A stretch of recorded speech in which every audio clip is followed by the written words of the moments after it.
Good morning बच्चों। आप कैसे हैं?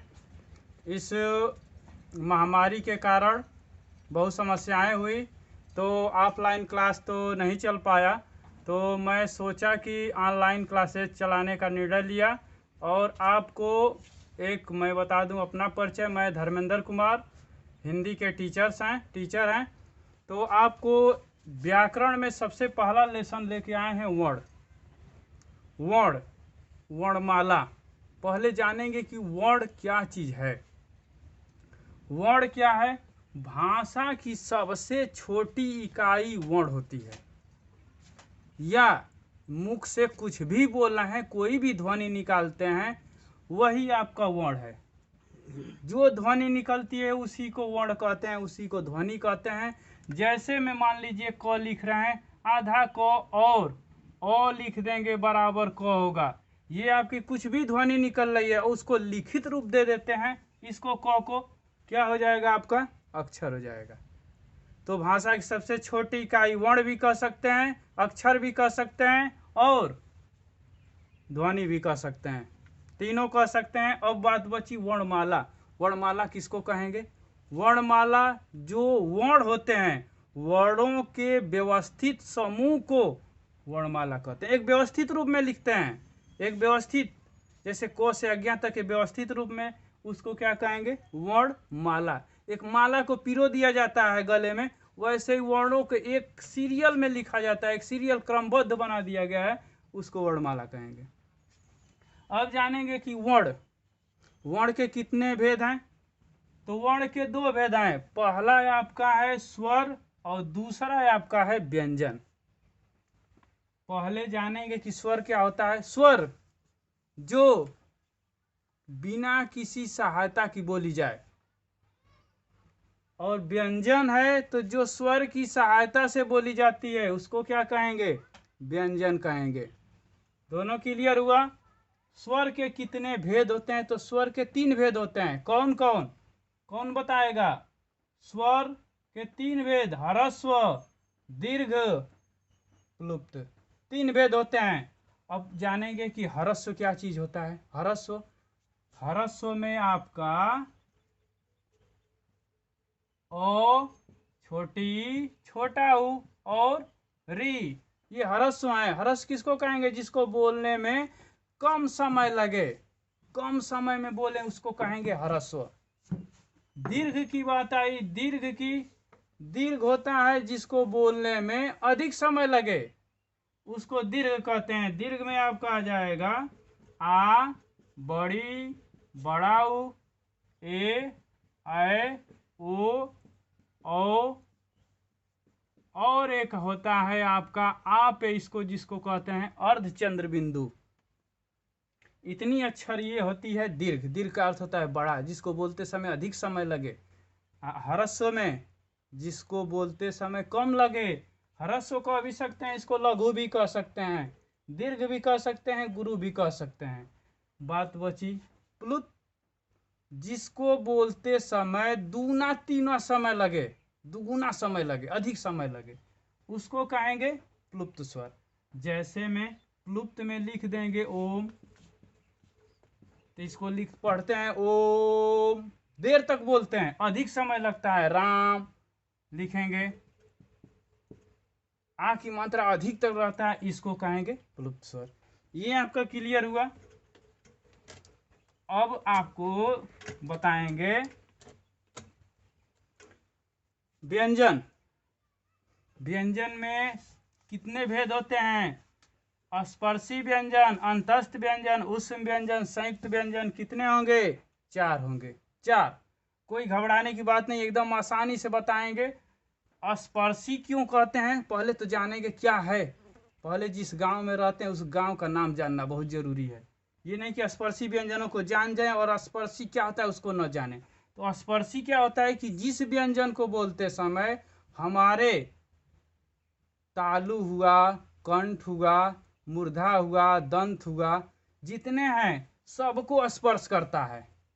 जैसे में को से मो तक आपके 25 जो हैं अक्षर, ये इसको स्पर्शी कहते हैं। को से मो तक ये स्पर्शी है। क से म तक स्पर्शी कहेंगे। अंतस्थ है आपका य र ल व, अंतस्थ इसको कहेंगे। अंतस्थ किसको कहते हैं? जो आंतरिक रूप से आवाजें निकलती हैं उसको अंतस्थ कहेंगे।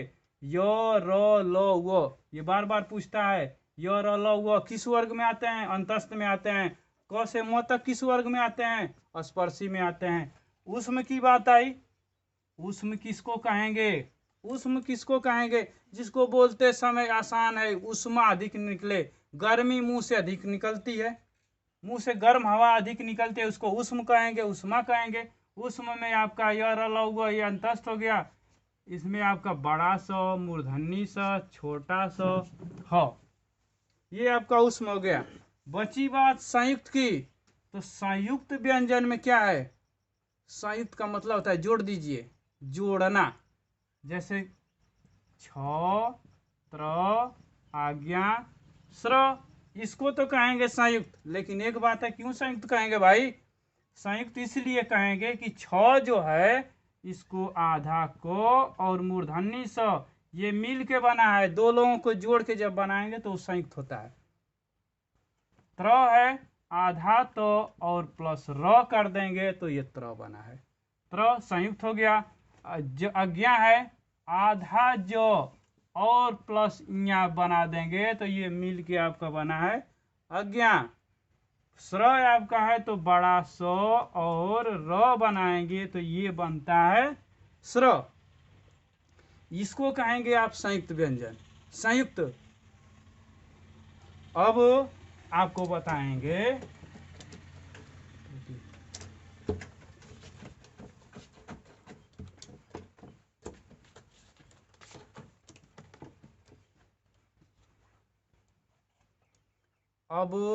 बताएंगे मान लीजिए स्वर, स्वर। दूसरी बात है व्यंजन हम लोग पढ़े हैं तो पूछता है कि उच्चारण के आधार पे स्वर कितने होते हैं, उच्चारण के आधार पे व्यंजन कितने होते हैं, लेखन के आधार पे क्या होता है, लेखन के आधार पे व्यंजन क्या होता है। थोड़ा सा डीपली तो है, लेकिन घबराइएगा मत, ये बहुत आसान है, बहुत आसान है, इससे आसान कुछ भी नहीं है। अब देखिए एक प्रश्न आता है, लेखन,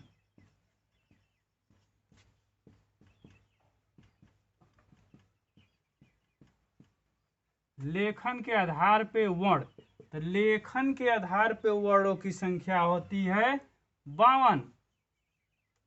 52 पहले लेखन के आधार पे समझ लेंगे तब उच्चारण के आधार पे समझेंगे। लेखन के आधार पे 52 वर्ण, वर्ण किसको कहेंगे? स्वर और व्यंजन को दोनों को मिलाते हैं तो वर्ण बनते हैं।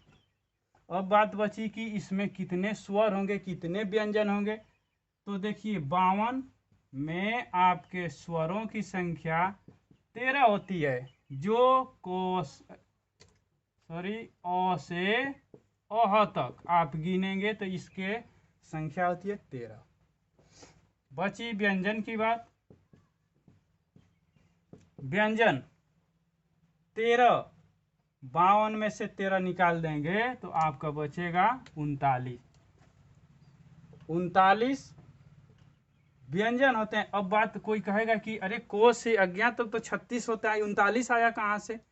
39 ये आपका है 39, इसको एकदम ध्यान से देखिएगा, को से और अज्ञा तक जोड़ेंगे व्यंजन तो ये आपके होंगे कितने? 36। को से अज्ञा तक जोड़ लीजिएगा 36। अब एक इसमें जुड़ा रहता है स्र, स्र तो एक इसमें जोड़ देंगे तो ये हो जाएगा आपका 37। बचा 2, तो 2 आपका देखेंगे द्विगुण व्यंजन होते हैं, अभी बताएंगे इसको। ड और ढ को जिसमें द्विगुण 2 गुण होते हैं, इसको 2 जोड़ देंगे तो ये आपके होंगे 6 1 7 और 2 9 और 3, ये आपके 39। ये आपके किसके आधार पे आए? लेखन के आधार पे व्यंजनों की संख्या 39 होती है, 39। इस बात को ध्यान रखिएगा। अब बताने जा रहे हैं आपको उच्चारण के आधार पे।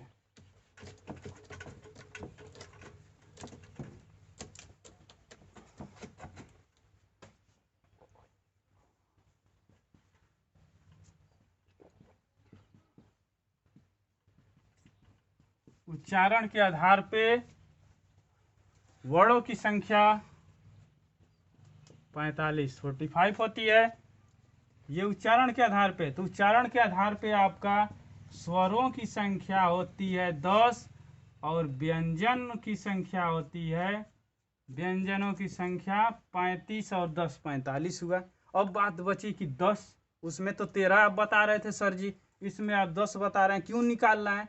तो आप देखेंगे 10 में अंग, अह और री, इन तीनों को कहता है उच्चारण के आधार पे नहीं मानता है। कहता है कि ना तो ये स्वर में आता है ना तो व्यंजन में आता है। मैं इसको नहीं मानूंगा। उच्चारण के आधार पे सही रूप से 10 ही माने जाते हैं, इसीलिए 3 को निकाल देता है। व्यंजन को 35 क्यों होते हैं? 35 एकदम आसान है। 35 को से मो तक जाएंगे। स्पर्शी व्यंजन कितने हुए? 25। यो रो लो वो 4, बड़ा सा मूर्धन्य सा छोटा सा हो कितने हुए? 4। कितने हुए? 25। 25 4 25 26 27 28 29 30 31 32 33, ये आपकी संख्या हुई 33। कितनी बची? 33 में 33 बचा 2, 33 34 35, 2 कहाँ से? तो 2 आप जोड़ लेंगे किसको? द्विगुण को। द्विगुण कहाँ से आया भाई? ड और ढ, क्योंकि नीचे बिंदी लगी है। जब 2 जोड़ देंगे इसमें तो 33 और 2 35 हुए। इसको ध्यान से, बहुत आसान है। ये व्यंजनों की संख्या आपकी रहेगी 35। अब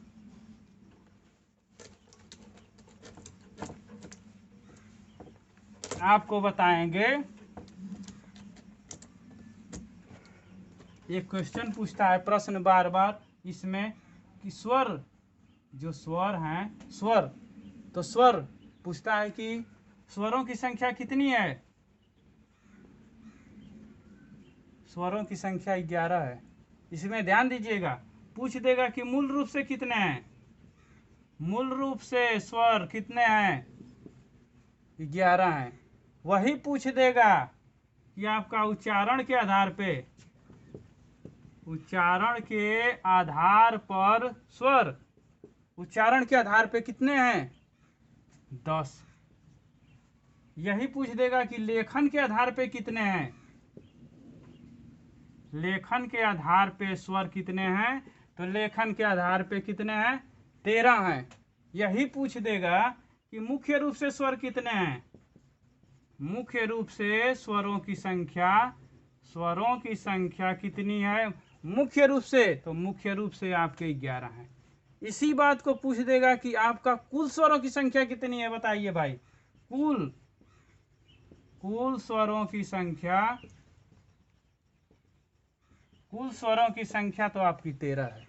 कुल और मूल में अंतर है। मूल कर देगा तो 11 होंगे, कुल कर देगा तो आपका 13 होगा। अब आपको बता देंगे, थोड़ा सा बता दें, जो स्वर होते हैं, स्वर इसको डिवाइड किया गया है 3 भागों में, बांट दिया गया है। जैसे इसको 3 भागों में बांटा गया है। कौन कौन? अग्र स्वर,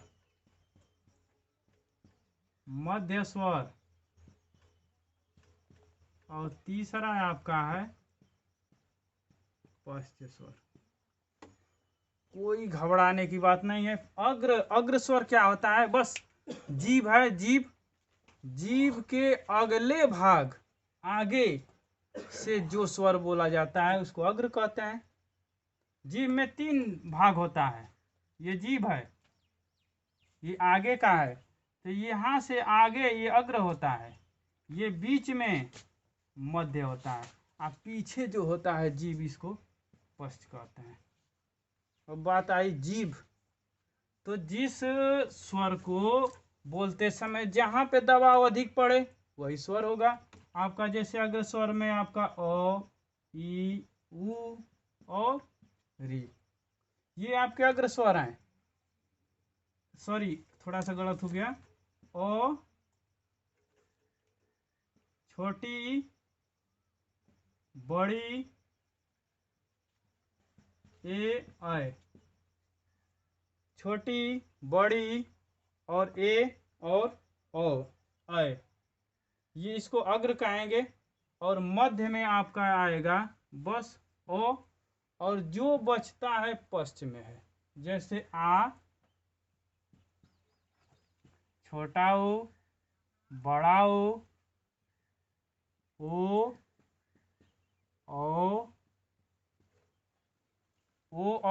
आ, छोटा ऊ, बड़ा ऊ, ओ और एक आपका है आ। ये पश्च स्वर होते हैं।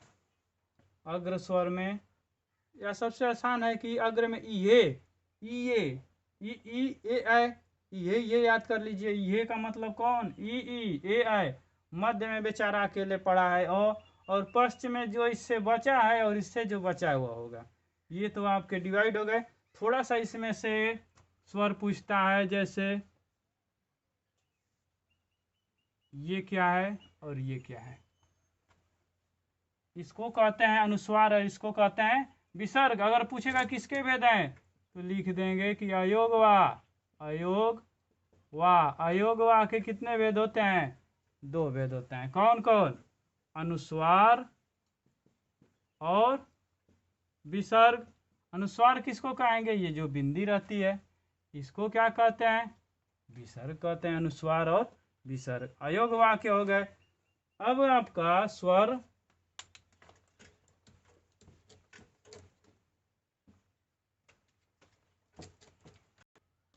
अब आपको बता दें, थोड़ा सा वर्णमाला में थोड़ा सा छूट रहा था, कौन कहाँ से बोला जाता है। तो थोड़ा सा लिख लिए इसको कि लिखने में दिक्कत ना हो आपको। तो ये क ख ग घ अंग, क ख ग अंग पूरा जो यहाँ से यहाँ तक है, तो देखेंगे कहाँ से बोलने पे आवाज़ निकल रही है। तो क ख ग घ अंग, कहाँ से, क, यहाँ इसी को कंठ कहते हैं। ये कंठ है, इसको कहते हैं कंठ। क कहाँ, ख ग घ अंग, ये पूरा वर्ग किस वर्ग में आता है, क वर्ग में। तो क वर्ग पूरा क्या है, कंठ है। पूछेगा कोई घ कहाँ से बोला जाता है, कंठ से बोला जाता है। ग कहाँ से बोला जाता है, कंठ से बोला जाता है। तालु, चो छ जो झ इया, तालु किसको कहते हैं, ऊपर का मुंह का, ये ऊपर का जो छत होता है और जीभ जाके, ये समझिए कि तालु है और जीभ जाकर के ऐसे स्पर्श करती है ये, तो इसको कहते हैं तालु। दांत को छोड़ के अंदर का भाग कहेंगे चो छ जो झ इया, तो ये आपका तालव्य पूरा तक यहाँ तक होता है। मूर्धा क्यों इसको कहते हैं, मूर्धा जो ऊपर का छत होता है ये तालु, तो ये जीभ जा करके ऐसे सीधा मध्य भाग में सीधा ऐसे स्पर्श करती है, ये देखिएगा ऐसे, इसको कहते हैं मूर्धा। कोई कहेगा डेफिनेशन क्या होगी, तो कहेंगे कि जो तालु का मध्य भाग में जीभ बीचों बीच में चाहे मध्य भाग में सीधा स्पर्श करे, उसको क्या कहेंगे, मूर्धा कहेंगे। ट ठ ड ढ अड़ा कहेंगे तो क्या करती है, जीभ स्पर्श करती है। दंत आसान है, तो थ द, ये जीभ है इस दांत में आके स्पर्श करती है, कुछ नहीं है, बस बोल के इसको प्रैक्टिस पे जो याद करेगा जीवन भर नहीं भूलेगा, जो रटनतम विद्या करेगा वो भूल सकता है। तो थ द ध न, ये क्या है आपका दंत है। ओष्ठ की बात आई, ओठ है, जिस व्यंजन को बोलते समय ओठ पे जोर पड़े, प फ ब भ म, प फ ब भ म क्या है, ओष्ठ है आपका। अब बात बची अंतस्थ में बताए थे यार अलग, अब उसमें बड़ा सा मूर्धन्य छोटा स को बताए हैं, संयुक्त में छत्र ज्ञा स्वर को बताएं। अल्प प्राण महाप्राण लिखे, थोड़ा सा अलग तो है लेकिन बहुत आसान है। अल्प महा, अल्प मन होता है क्रम, प्राण होता है पेट को कहते हैं नीचे, तो कह रहा है कि अल्प कम जोर पड़े, जिसको बोलते समय कम जोर पड़ता है अल्प प्राण, तो उसको क्या कहेंगे, अल्प प्राण। महाप्राण जिसको बोलते समय पेट पे अधिक दबाव पड़ता है, जोर पड़ता है, उसको महाप्राण कहते हैं। इसी तरह अल्प प्राण, महाप्राण, अल्प प्राण। को बोलेंगे तो पेट पे हाथ रख के देखिएगा, को में कम समय लगता है, जोर पड़ता है। ख कहेंगे हवा अधिक लगेगी और पेट पे अधिक जोर पड़ता है, ख। फिर गो घो, इसीलिए को अल्प है, महा है, अल्प है, महा है, अल्प है, आसान है। अंगुली रख लीजिएगा। पहला अल्प महा अल्प महा अल्प, अल्प महा अल्प महा अल्प, आसान से जान जाएंगे। कोई पूछता है गो, क ख गो, अल्प है कि महा है, गो को पकड़ लीजिए। अल्प प्राण, महाप्राण, अल्प प्राण। अल्प से शुरू करेंगे बस, अल्प महा अल्प महा अल्प। ये आपका यहाँ तक बता देंगे, यहाँ तक ये चलता है। कहाँ तक? इसको जो कहते हैं आप स्पर्शी, स्पर्शी तक ऐसे चलता है उंगली पे। अल्प महा अल्प महा अल्प। और बात बची अघोष सघोष। अघोष, घोष माने होता है घर्षण करना, गर्म हवा। आगे लगा देंगे। अघोष कम घर्षण करता है, कम गर्म हवा निकलती है, उसको अघोष कहते हैं। जिसमें से मुंह से गर्म हवा अधिक निकलती है उसको सघोष कहते हैं। तो आप ध्यान रखिएगा, हर प्रत्येक वर्ग का पहला और दूसरा अघोष होता है, तीसरा चौथा पांचवा आपका सघोष होता है। बस पहला दूसरा अघोष, तीसरा चौथा पांचवा आपका सघोष। एकदम आसान है। अघोष अघोष, सघोष सघोष, सघोष, 3 अक्षर। कोई पूछते ध तो थ द ध, ये मिल गया तो 2 अक्षर अघोष, तो ये 3 आपका सघोष। आसान तरीका याद करने का। नीचे है तो इसको याद करना पड़ेगा आपका। य र ल ग है तो आपका सघोष है, ये अल्प प्राण है। बड़ा सा मूर्धन्य छोटा सा है तो अघोष है और महाप्राण है। अब एक बात थोड़ा सा बस आप 1 मिनट और देख लेंगे। कहेंगे य, तो य जो है आपका, तो ये तालु से बोला जाता है। य, र और ल, इसको दंत मूल कहते हैं, क्योंकि दांत और उसके मूल सब हर जगह से दबाव पड़ता है, इसलिए इसको दंत मूल कहते हैं। वो है, इसको कहेंगे दंत ओष्ठ, क्योंकि दांत और ओठ दोनों का प्रभाव पड़ता है, दबाव पड़ता है, इसको दंतोष्ठ कहेंगे। बड़ा स है, बड़ा स, बड़ा स आपका बोलते हैं तालु से, इसको लिख लेंगे बड़ा स तालु। और छोटा स ये आपका है, ये आपका दंत है। और मूर्धन्य स आपका है, आपका मूर्धा है। मान लीजिए स तो सब पढ़ा जाता है, अंतर कैसे जानेंगे कि ये स है कि ये स है? ये स छोटा स आएगा तो जीभ स स स स, यहाँ दंत पे सटनी चाहिए, तब जानिए कि छोटा स बोल रहे हैं। बड़ा स तभी आप सही बोलेंगे जब आपकी जीभ तालव्य में स्पर्श करे, जैसे स, तब आप बड़े स का प्रयोग कर रहे हैं। अगर मूर्धन्य स की बात आई तो आप जीभ को ऐसे बोलिए कि आपकी जीभ तालु में बीच में स्पर्श कर, स, तब आप समझेंगे कि यह क्या है, मूर्धा बोल रहे हैं। छत्र अज्ञाश्र इसको नहीं बोला जाता, इसलिए यह आपका संयुक्त है, जोड़ करके बनाया गया है। तो बच्चों मैं यही आप लोगों से गुजारिश करूंगा कि आप जो ये वीडियो शेयर कर रहे हैं, भेज रहे हैं, इसको अच्छे प्रकार से पढ़िए। ये नहीं है, ये हिंदी बदलाव नहीं करती है। ये नहीं क्लास 8 हो, चाहे 6 हो या 9 हो या 10 हो, 11 12 हो, या बच्चे जो तैयारी करते हैं, सबके लिए है। आप आसानी से पढ़िए। मैं अगला वीडियो ज़रूर भेजेंगे। धन्यवाद, बाय।